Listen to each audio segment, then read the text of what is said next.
नमस्कार.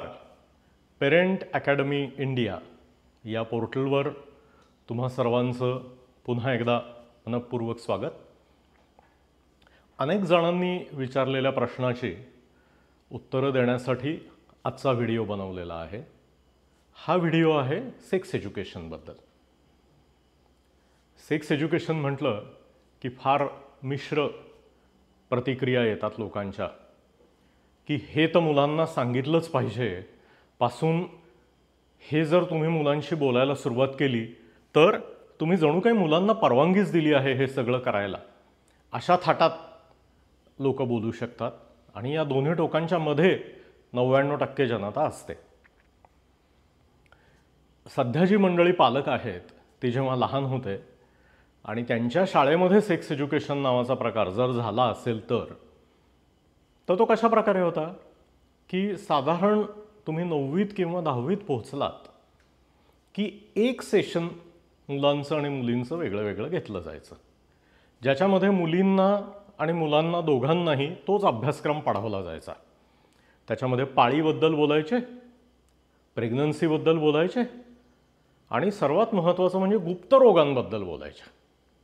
म्हणजे ड्रायव्हिंग स्कूलला जाणाऱ्या माणसाला गाड्या आपटून त्यातली लोकं कशी मेलेली आहेत हे दाखवत राहण्यासारखं आहे. अर्थातच त्या सेक्स एज्युकेशनवरून काय कोणाचं फार भलं झालं अशातला प्रकार नाही, फार मोठं नुकसान झालं अशातलाही प्रकार नाही. कारण हे बाहेरच होत राहिलं. आपल्याला जे हवं आहे, गरजेचं आहे ते माणूस स्वतःहून शिकतो, हा अनुभव आहेच. मग आता आपण सेक्स एज्युकेशनबद्दल का बोलायला पाहिजे? कारण माहितीचे स्रोत इतके वाढलेले आहेत की मुलांना मिळणारी माहिती ही योग्य आहे का नाही, घातक आहे का विधायक आहे, उपयोगी पडणारी आहे का ॲक्च्युली त्यांच्यासाठी अजून जास्त त्रास देणारी आहे, हे आपल्याला कंट्रोल करता येत नाही. त्यामुळे विश्वसनीय माहितीचा एक स्रोत म्हणून सेक्स एज्युकेशन गरजेचं आहे. वयाचा सर्वात महत्त्वाचा प्रश्न येतो की कुठल्या वयामध्ये सेक्स एज्युकेशन सुरू करायचं. आता साधा विचार करा, गणितासारखा विषय की जो तुमच्या माझ्या वयाच्या माणसांना खरं तर अंकगणितापलीकडे आयुष्यात जावं लागत नाही. जी लोक इंजिनियर झालेली आहेत किंवा अगदी गणितज्ञ आहेत ते काहीतरी ॲडव्हान्स लेवलचं मॅथ्स शिकत असतात, वापरत असतात. पण तुमच्या माझ्यासारख्या माणसांना खूप थोडं गणित वापरावं लागतं, तरीही आपण 12 वर्ष गणित शिकतो. म्हणजे एज्युकेशन ही जी प्रक्रिया आहे ही एका दिवसात थांबणारी नसते, एका सेशनमध्ये संपणारी नसते. जशी भाषा ही आपण अगदी बालवाडीपासून सुरू करतो आणि पोस्ट ग्रॅज्युएशन PhD लेव्हलपर्यंत शिकत राहतो आणि तरीसुद्धा एक पु ल देशपांडे येतात आणि आपल्याला नवीन शब्द शिकवून जातात, एक नादो महानोर येतात आणि त्याच भाषेतलं एक वेगळं सौंदर्य दाखवून जातात. ही जशी जन्मभर घडणारी भाषेची प्रक्रिया आहे तशीच सेक्स एज्युकेशनची प्रक्रिया आहे.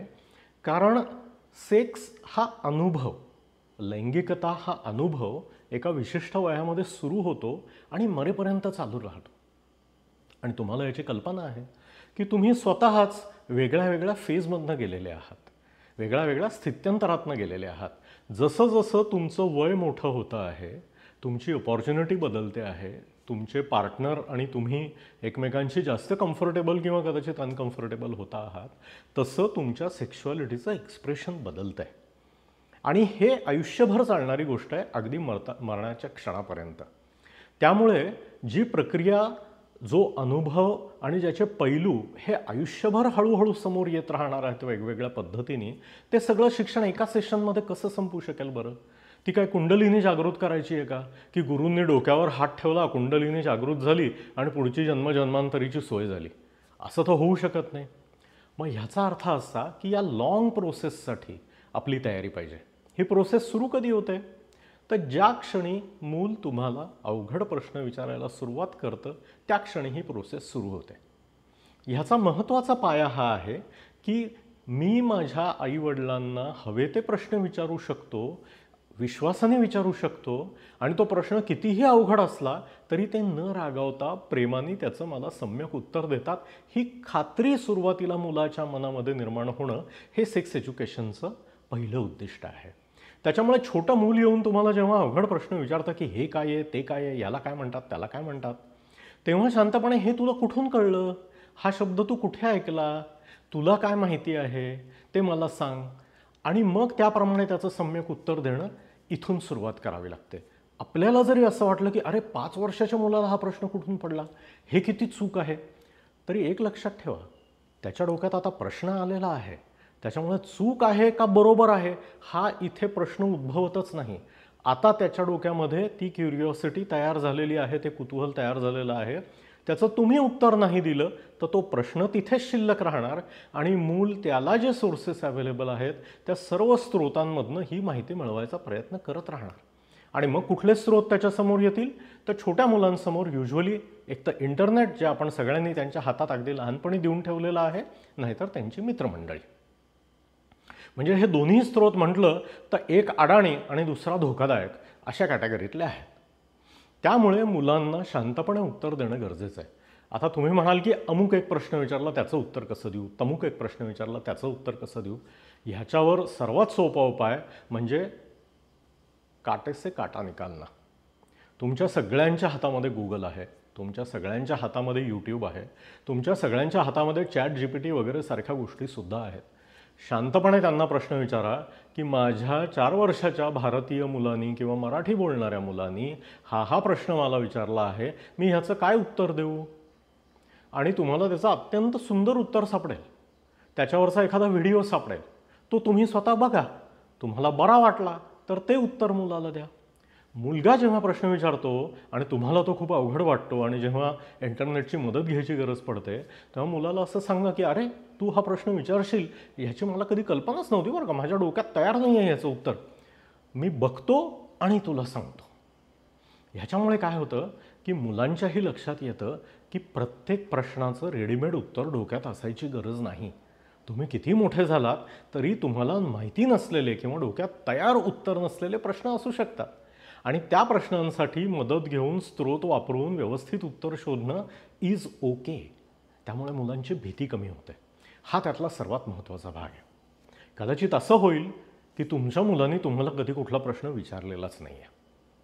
आता काय करायचं, झाली का पंचायत. तर टिपिकली वय वर्ष 9-10 पासून मुलांमध्ये या चर्चा चालू होतात. बॉलिवूडच्या नावाखाली सॉफ्ट पॉर्नोग्राफी आपण त्यांना दाखवतच असतो. त्यामुळे मुलांना सर्व माहिती असते, आजूबाजूला निसर्ग बघता आहेत, पक्षी बघता आहेत, जनावरं बघता आहेत, चर्चा ऐकता आहेत. आईवडिलांच्या आजी आजोबांच्या फोनमधनं, मित्रमंडळींच्या फोनमधनं नको त्या गोष्टी कधीकधी त्यांच्यापर्यंत पोहोचतासुद्धा आहेत. तर साधारण 9-10 वर्षाच्या मुलाला विचारावं की अरे बाबा तुमच्या मित्रांमध्ये शरीराबद्दल, सेक्सबद्दल काही चर्चा चालू झाली आहे का, तुझ्या मनात काही प्रश्न आहेत का, असतील तर मला विचार बरं का, मी त्याचं व्यवस्थित उत्तर देईन न रागावता. कुठलीही शंका तुझ्या मनात आली तरी मला विचार, मी त्याचं तुला व्यवस्थित उत्तर शोधून देईन, पण मला विचार, न घाबरता विचार. हा धीर मुलाला स्पष्ट सांगून देणं गरजेचं आहे. कारण हे जर तुम्ही सांगितलं नाहीत तर विचारावं का नाही या गोंधळात मूल युजली विचारणारच नाही आहे. हा साधा भाग आहे त्यातला. विशिष्ट प्रश्नाला काय उत्तर द्यायचं आणि एखाद्या प्रश्नाचं सर्वात योग्य उत्तर कुठलं असतं हा सेक्स एज्युकेशनचा मूळ प्रश्न नाही आहे. प्रश्न विचारण्याची हिंमत मुलामध्ये निर्माण करणे, आईवडिलांबरोबरच्या नात्यामध्ये तो विश्वास निर्माण करणे आणि त्या वयाला सम्यक उत्तरं शोधण्यासाठीची साधनं आईवडिलांना वापरता येणे आणि ती उत्तरं मुलांपर्यंत पोहोचवता येणे, हा सगळा लूप जेव्हा पूर्ण होतो तेव्हा सेक्स एज्युकेशन हे व्यवस्थित, सुरक्षित आणि योग्य प्रकारे होतं. हे लक्षात ठेवा. त्यामुळे मुलांना प्रश्न विचारायला मदत करा. ज्याची तुम्हाला थेट उत्तरं देता येतील त्याची व्यवस्थित उत्तरं द्या. ज्याची उत्तरं सापडणार नाहीत त्याच्यासाठी टाईम प्लीज म्हणून वेळ मागून घ्या. इंटरनेटवर जा, ChatGPTवर जा, यूट्यूबवर जा, त्या स्पेसिफिक प्रश्नाचं उत्तर शोधा आणि ते येऊन मुलाला द्या. हा लूप चालू राहणं महत्त्वाचं आहे. ह्यातनं हळूहळू जशी मुलं मोठी होत जातात, जास्त कॉम्प्लिकेटेड प्रश्न त्यांच्यासमोर येतात, तेव्हा ते हिमतीने पहिल्यांदा तुम्हाला विचारतील. चुकीच्या व्यक्तीकडे, चुकीच्या स्रोताकडे जाऊन स्वतःच्या मनातला गोंधळ वाढवणार नाहीत आणि कॉम्प्लिकेशन्स वाढवणार नाहीत. एवढं सरळ साधं सेक्स एज्युकेशन असतं. हे कृपया शाळेवर सोडू नका.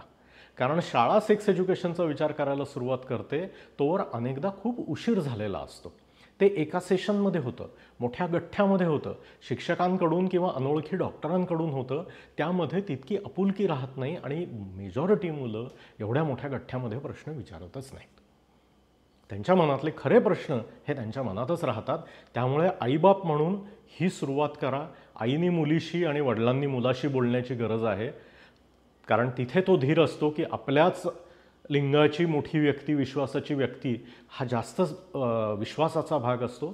तर त्यांच्याशी बोला, हे सुरू करा आणि प्रश्न येत राहू दे, उत्तरे तयार होत राहू देत आणि सुरक्षितता टिकून राहू दे. All the best.